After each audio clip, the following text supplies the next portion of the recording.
Permeabilidade in situ, recuperação.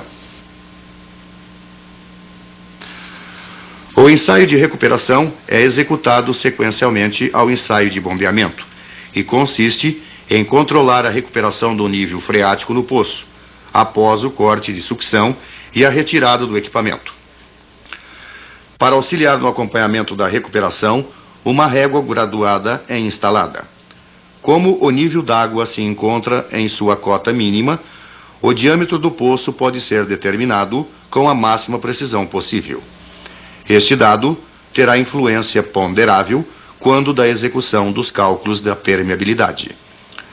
O sistema elétrico de medida do nível d'água, ou PIO, é constituído de um voltímetro, de um cabo elétrico com escala métrica e uma ponteira de contato, que ao tocar a água fecha um circuito, provocando reação no ponteiro do voltímetro e um aviso sonoro.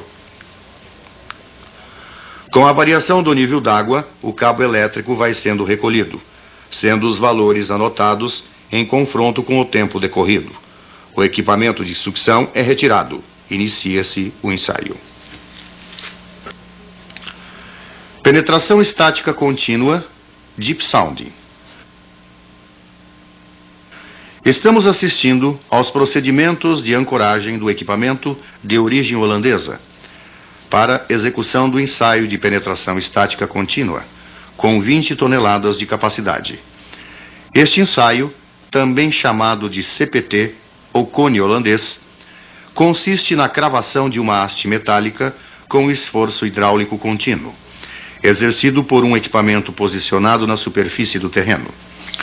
Na extremidade inferior da haste, existe uma ponteira em forma de cone, que, dividindo-se em duas partes, mede a resistência da ponteira, a resistência de atrito lateral local e, remetendo os resultados para o equipamento de registro, nos permite chegar a tabelas e gráficos que indicam de modo imediato as heterogeneidades, sejam verticais ou horizontais de um solo, com a consequente possibilidade de escolha criteriosa das camadas de apoio, tanto para fundações rasas quanto profundas. Assim, ao penetrar o terreno, o cone holandês determina suas características de resistência e compressibilidade, a capacidade de carga de uma fundação, os possíveis recalques teóricos nela originados e faz a alocação de cavidades ou camadas delgadas de menor resistência. Com a medição em separado das resistências de ponta e de atrito lateral, pode ser avaliada a estratigrafia do subsolo com suas camadas diferenciadas. Com isto, o penetrômetro estático subsidia enormemente um estudo geotécnico, pois determina com precisão, sensibilidade e fidelidade as camadas de solos por ele atravessados, constituindo-se em verdadeira radiografia do subsolo, propiciando melhores condições ao projeto de grandes edificações.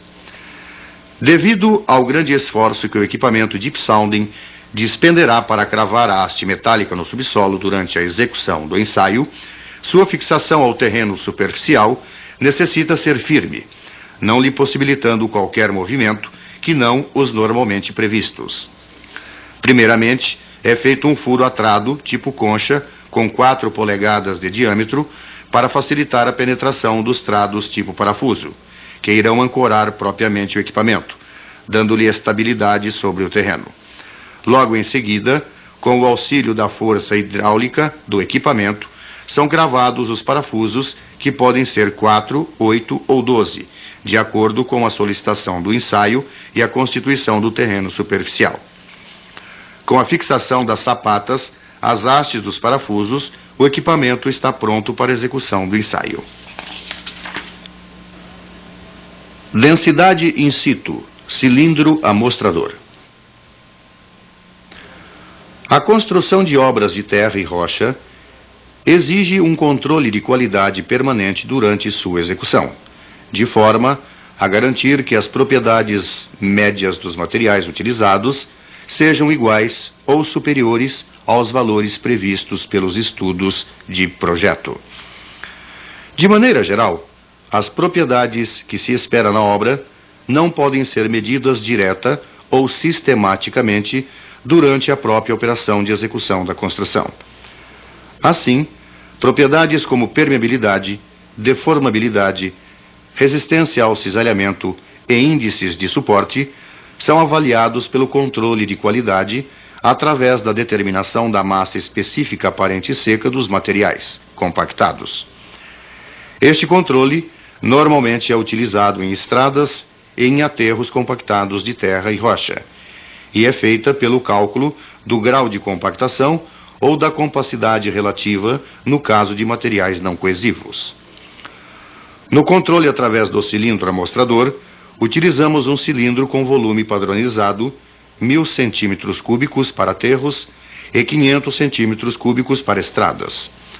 Uma haste guia de 3/4 de polegada de diâmetro e 110 centímetros de altura, um peso para a cravação do cilindro com cerca de 5 kg e um cabeçote oco com 5 centímetros de diâmetro e 10 de altura, para adaptação na haste guia, e sobre o qual é aplicado o esforço do peso de cravação.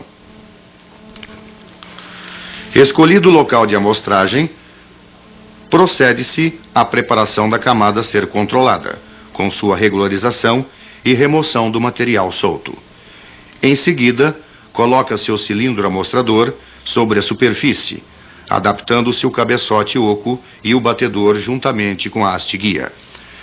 A operação de cravação do cilindro é realizada por meio de pancadas do batedor em queda livre, da altura correspondente à haste guia, prosseguindo até que todo o cilindro esteja cravado.